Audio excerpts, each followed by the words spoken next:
Right. So obviously, I'm here today to talk about local development in serverless. My name's Gareth McCumskey, in case you didn't catch the intro. I'm a customer success engineer at Serverless Inc. And basically, my job is to talk to people about serverless and help them find solutions to issues they may have, help them use serverless tools, serverless framework, and so on. Obviously, as with all these talks, everything we talk about is due to our own personal experiences over the years we've been doing what we do, just like my talk is as well. And timing this talk over the last couple of weeks has been a bit tricky for me. I always timed it out to about 45 minutes, and I know we don't have that much time. So I've been able to strip it down a bit, but we kind of need to get going, so I'm sorry if I speak a bit quickly at times. There's just a lot to cover. So let's get going then.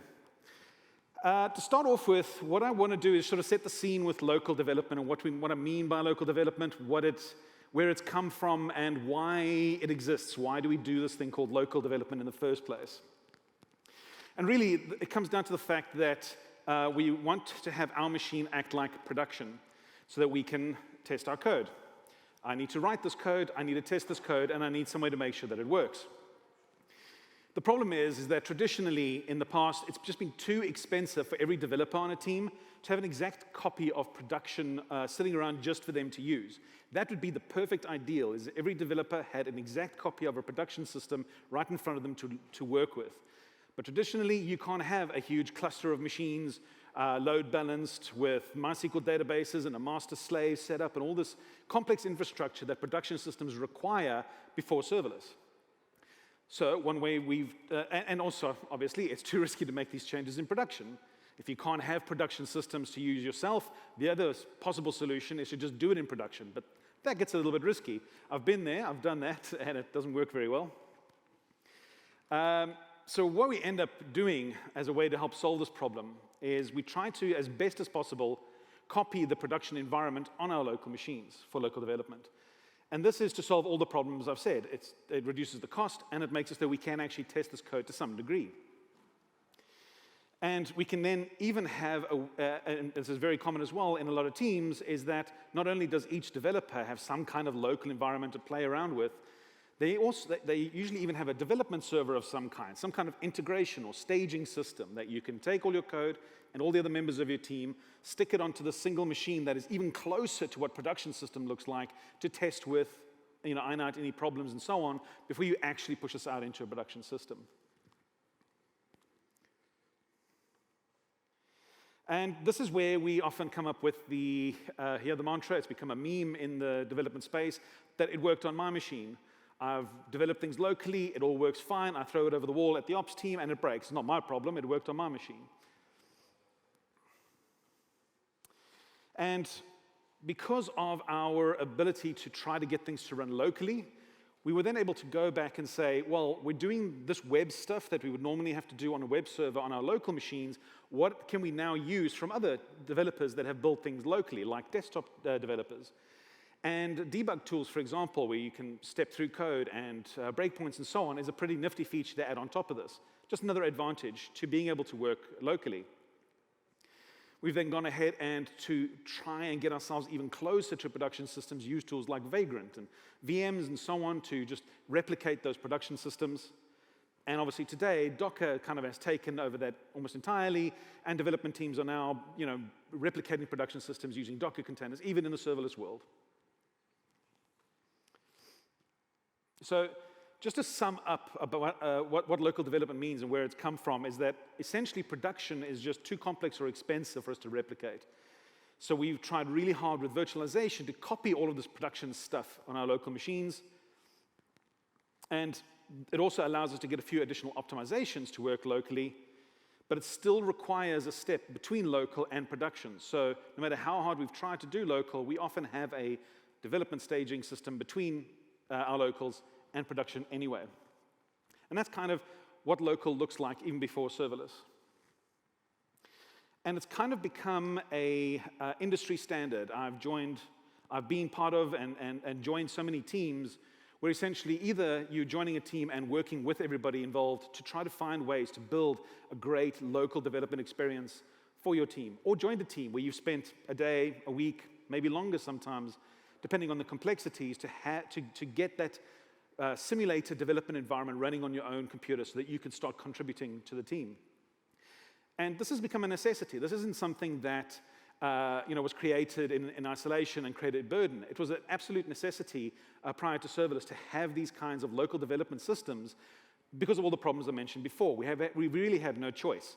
They have helped us to develop faster and create things, and eventually when we want to push out to production, most of the work is done, but there is going to still be integration work to be done. But at least local development environments in those situations have actually helped us. But how does serverless come along and change some of this? So that's the interesting thing. Now we're moving into the serverless world. We're no longer bound by the same rules. First of all, I tend to look at this from a web application development scenario because that's kind of what I've done most in the past. So that's why my example is a bit sort of web app heavy. But that kind of works with any use case that you might think of.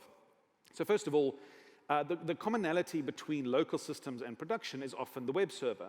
You can have an Apache or an Nginx web server on your production machines, and that's pretty easy to replicate locally. But with the serverless world, we don't really have a web server that we can just hook into and understand how it works and copy it in local and production. We're going to be using a tool like API Gateway, which is more than just a web server. Sure, it receives HTTP requests, but it handles things differently than a regular web server would, and potentially adds additional features on top. Some of those would be things like routing. This is an example of a Laravel root file in PHP, and I didn't know I was going to get so much PHP stuff happening in the conference today, but here we go. And this is a relatively simple one, actually. This is one of the examples I kind of pulled off of Google Images. Very, very simple example of a Laravel roots file. But this is the kind of stuff that traditionally you'd have to write, maintain in your code itself. It becomes a part of the compute of your application. It's not just part of the Apache infrastructure that you're going to spin out. And this means you've got additional stuff to maintain. You have your frameworks that you need to update and maintain. You've got more code to edit. So now something like API Gateway takes this work away from us. We don't need to manage routing as code inside our application. API Gateway gives us a way to manage that as part of configuration instead. And this continues with things like databases. This is an example of an entity class for a Doctrine ORM inside Symfony. And again, this is a very simple example, and these get hellishly complex, I know from experience. But the idea with this as well is that now I have to maintain my data models and my entity relationships in the code I'm writing. I have to produce this code, have it automatically generated in some way, have a framework to maintain and deploy and implement and so on. So this adds complexity into my compute layer instead of being part of the infrastructure layer that configuration with serverless tends to give us. And it goes even further. This is a cron job. What about cron jobs? These are those horrible things that you kind of think of later that you need to implement in your infrastructure. Usually ends up being a T2 micro instance sitting in an AWS cluster somewhere on its own trying to do cron jobs. Again, this is something we can just do with serverless now. It just becomes part of our infrastructure to configure our cron jobs. We don't have to worry about implementing the stuff and maintaining it ourselves. And an example of what I mean is if I want to set up some routes with API Gateway, this is obviously in the Serverless Framework, but other serverless tools work very similarly, where you're configuring your endpoints and your paths directly in the configuration of the resource that's going to be receiving the HTTP requests. So you're not managing this in code. This is not something that you're going to go update and maintain later. You might have to change the configuration for different paths, but that's the extent of the work. Setting up databases can be just as simple. With DynamoDB now, I have essentially a key value store that has no fixed schema to it, so I can store the data I need to. The only complexity with DynamoDB, well, I say only, is the querying aspect, and there's huge amounts of information about that. We've even had some of the speakers mentioning DynamoDB. But what's cool about DynamoDB is it helps me get up and running with a database or some way to store data really quickly and easily, and I can manage that through configuration primarily.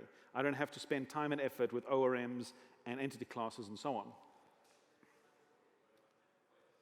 And it runs the gamut. There are multitudes of AWS services that end up lifting out a lot of the code that we would normally write to do things, like SNS, for example, which is a PubSub service. So no longer do I need to worry about trying to orchestrate PubSub with a framework or a library I've installed. It's a service I consume. AWS SDK, push the data, edit, and it does PubSub for me. I don't need to think about it.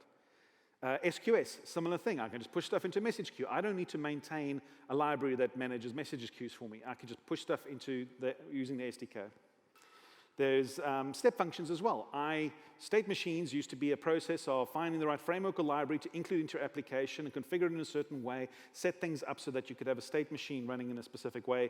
Now I have state machines as a service. All I need to worry about is the actual code that runs in the states themselves. I don't need to maintain all the additional work around managing state machines. And CloudWatch, we talked about cron jobs before, so there we go. I've got CloudWatch now. CloudWatch has the capability to have scheduled events triggered, and that's what manages our cron jobs for us. I don't need to have that tiny little T2 micro instance that everybody forgets about that's running our cron jobs for us. So what does that mean? I'm putting all this stuff together, talking about these services that consume all of our code. And what it means for us is that we end up, in the long term with serverless, having less dependence on our own code. Previously, as I show, we'd have to include lots of code to run things that are now taken over by services. Because of the reduction of code, apparently, the more code you add, the more chance you have to have bugs. Apparently, bugs only happen when you add code. So if we write less of it, that means we've got less chance of having bugs. That's a very nice benefit to have by having code removed by services. It also means that now that I have less code, that also means I have less code that I actually need to worry about executing on my own machine. A lot of these services just do that for me, so there's less for me to actually test now. And the other thing that often slips by is that cloud services have now become integral to our application. We're no longer writing code that I can take from one CPU and dump it on another CPU and it'll run, because that's the extent of the infrastructure that we've coded with it.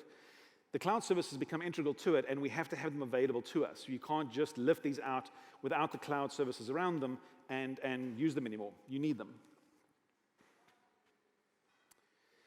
So we've looked at sort of what local development means, where it's come from, and looked at what serverless has added to our sort of traditional development in making testing local easier to some degree.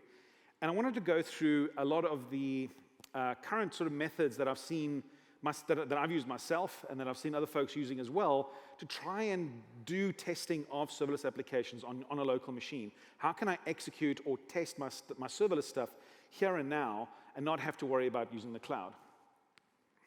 So the easiest one that I can think of is with the Serverless Framework, just to run the Serverless invoke local command. It's the quickest and easiest way just to execute any old code sitting in a Lambda function that you've coded on your local machine. You run the command, Serverless invoke local -f in the function name, and it's literally just going to execute the code. It's not without its issues, because access to AWS services becomes tricky. Obviously, if cloud services are integral to your serverless application, you're probably consuming DynamoDB, S3, SNS, SQS, and many others inside your Lambda function itself. You're calling out to AWS. So the serverless invoke local command, it's not really going to work for that. It becomes a bit tricky to configure and set that up. So that might not be the best solution to that.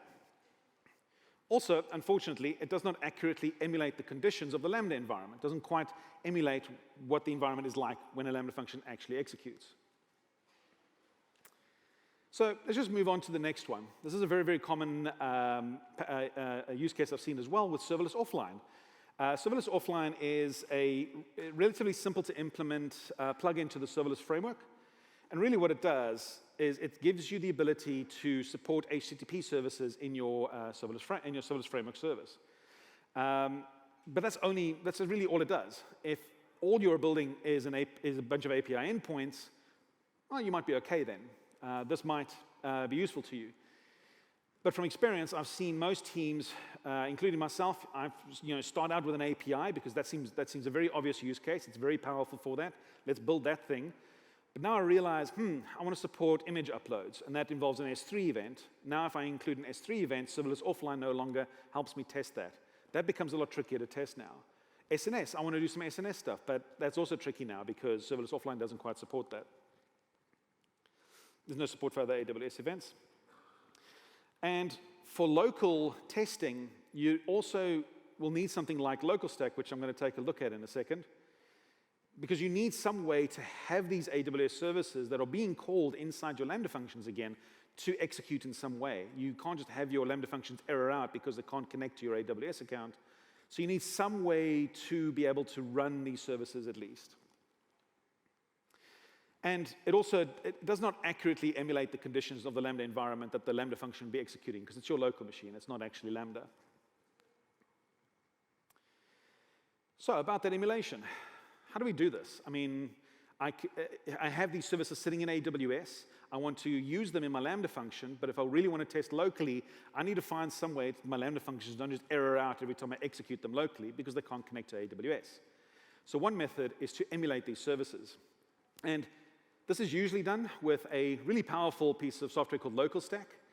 And there's even, as you can see, a plugin for the Serverless Framework to help you use LocalStack. And really what LocalStack is, if you haven't heard of it, is a package that essentially runs either versions of AWS services that have local variants provided by AWS or close equivalents to those services to kind of emulate them as best as possible. Unfortunately, LocalStack doesn't come without its own issues. One of them being that it can get a bit complex to configure at times. And this is actually a relatively simple configuration file that I was able to find, where somebody's trying to set up those proxies and redirects to the LocalStack equivalents of AWS services. It's not absolutely monstrous, so it's not terrible, but you do have some complexity that you need to manage here now. Unfortunately as well, now that you're using LocalStack, you've got a bunch of Docker containers, including the services running within them, that you need to manage as a part of running LocalStack. And the LocalStack team works very hard to make this very easy to use. And it's also not me ragging on the team at LocalStack.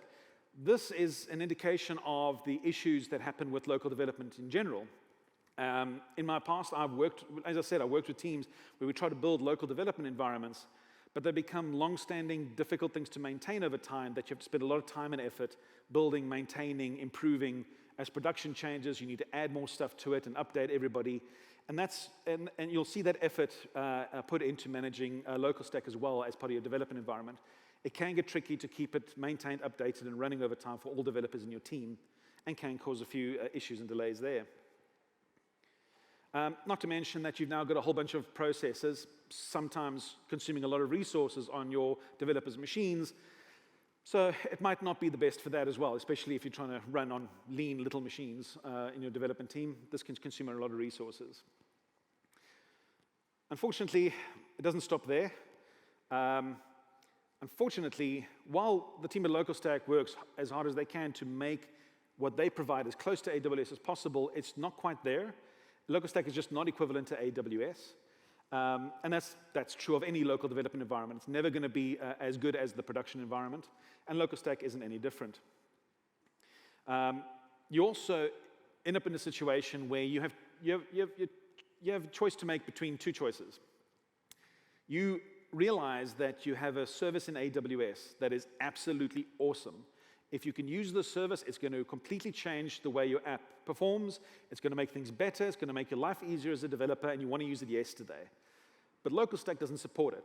And this has happened to me a couple of times as well. You decide you need to use the service in AWS, but you can't use it in LocalStack because it's not supported yet. I'm sure we saw with some of the other talks, AWS has a whole bunch of services. They've got a ton of stuff for you to use. So the LocalStack team is still trying to add more and more of these services from AWS into the package, and they're just not there with everything yet. It's a moving target. There's always new stuff happening. So it's more than likely going to happen at some point that there's going to be a service you want that you can't use in LocalStack. So the decision is you can decide just not to use that service. So your app is going to suffer for not using something that would make it better, or the alternative, use it anyway.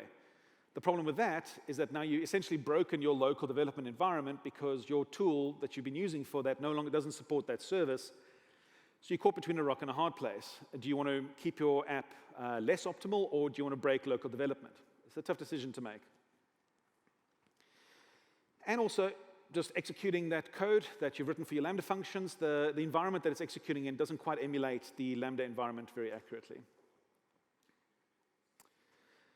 So when in my first team where I started building back in 2016, I was part of a team trying to transition away from a PHP monolith to a serverless a serverless microservices architecture. Sound familiar? There's been a talk about it.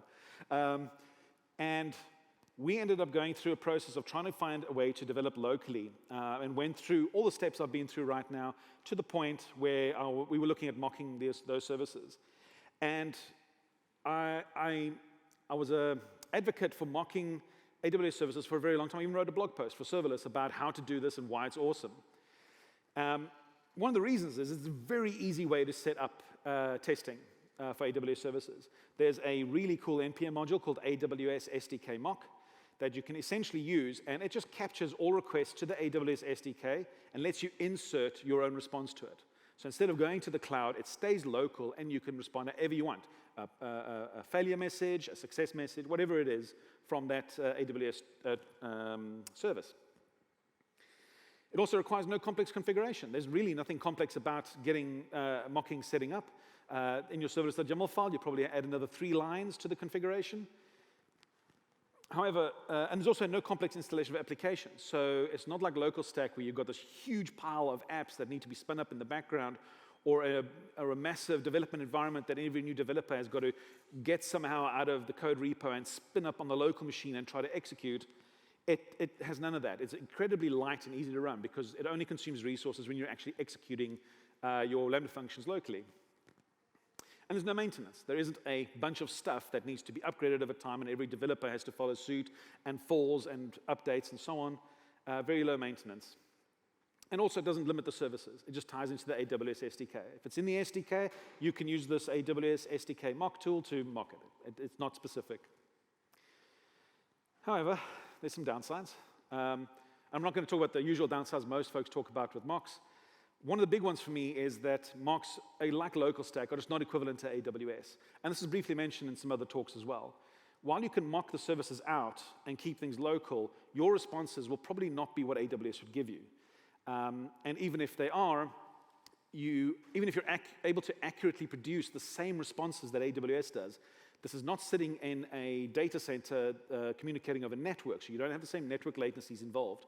You don't have the same IAM interactions involved. There's a lot of other stuff that happens around these AWS services that mocks and even local stack are just not going to give you. Setting up the mocks can also be an incredibly time-consuming process. The idea here is that if you actually want to mock properly, you need to find every possible response that a service will give you to test it properly. And that's a lot of potential responses and a lot of potential responses that you need to code in the actual content of. So it can be incredibly time-consuming. Added to that, if you're not already doing unit testing as a part of this local environment, you pretty much have to do unit tests to get this to work.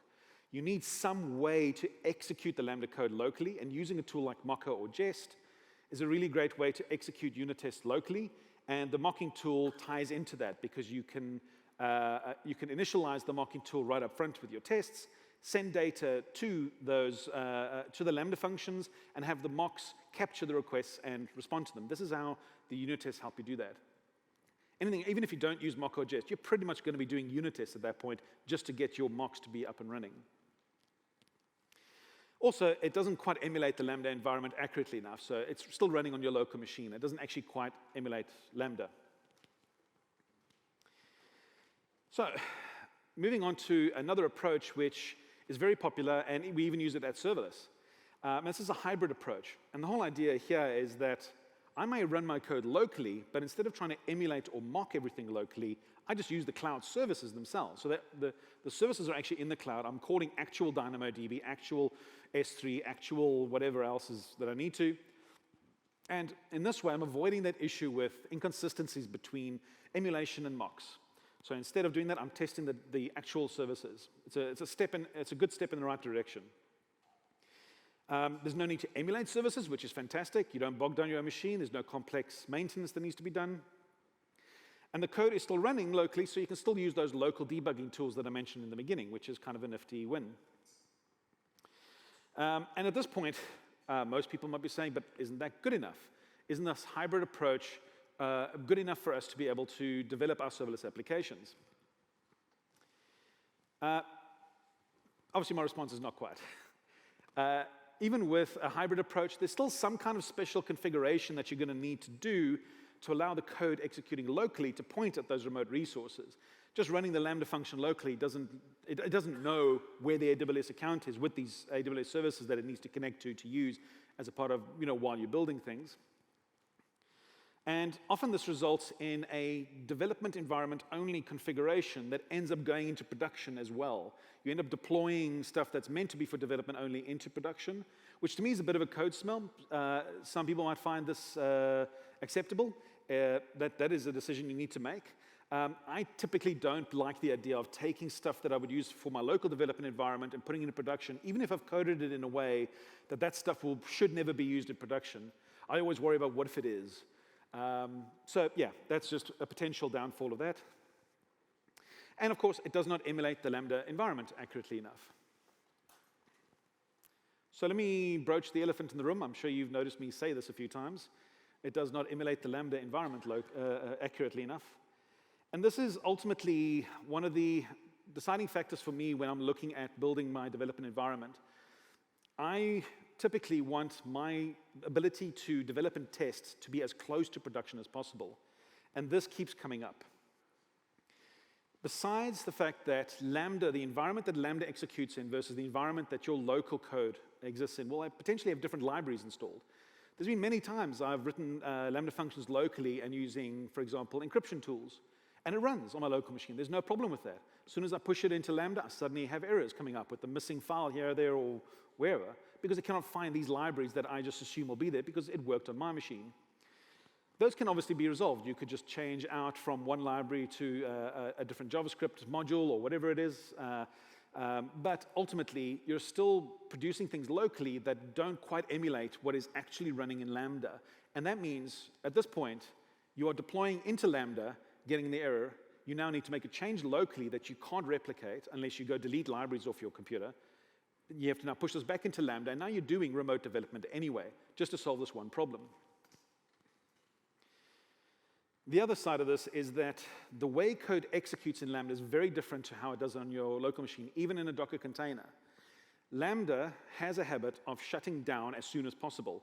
It's part of why we love it. It saves us money. It means that we don't have this thing processing 24/7, costing us $5 minimum a month to sit around and do nothing. Lambda will execute your code, and this is probably more prevalent in something like Node and JavaScript than it is in the other runtimes, but it does still occur in the other runtimes too, especially with the JavaScript call stack. What often happens is that you have a request, a promise is generated, a callback is generated, that gets shoved onto the call stack in JavaScript, and this is just an example, by the way. You make a call to a database, that gets stuck on the call stack, your code continues to execute, it ends, it sends a return, and on your local machine, it means that that stuff on the call stack gets completed. That request to a database gets completed, SNS gets called, emails get sent, everything else that was queued now gets done. In Lambda, however, as soon as your function reaches the end and returns, everything in that call stack is dropped. Sometimes. And occasionally, I've seen a warm Lambda that had stuff in the call stack previously be re-invoked, and suddenly this stuff is executed again, or before the actual code runs. So you're in a situation where you have some stuff that you want to execute doesn't, but sometimes does, and you're never quite sure how and where this occurs. This has happened to me multiple times. I've had calls go to services, APIs, third-party integrations, you name it, and I run things locally, and it's great. I push it into Lambda, and it just doesn't work. And then I'll spend the next hour and a half because there's no meaningful way to get feedback about why things are failing unless you know about this potential pitfall. The problem is that there might be other potential pitfalls we don't know about. But because we're stuck on our local machine, we can't quite see that unless we're testing in Lambda. Yeah, because of the JavaScript callback. Anyway. And testing serverless applications. Now, thankfully, there was a very nice talk about that, so I'm not going to go into detail about actually doing testing serverless applications, but I'm just going to go through a bit of a summary of how this can be done. So one thing to bear in mind is that, okay, I'm being chased. Okay, let me get this faster. Okay, so we have the barriers to testing locally that we had in the past because of production being too expensive are now gone. It was too expensive to give every developer a replica. We can do that now because every developer can deploy to the cloud for free or very little. If you've worked with Serverless Framework, Serverless Deploy -- stage name. Or give every developer their own AWS account. It's cheap, it's easy, it's actually free. You can do it with AWS organizations. OK.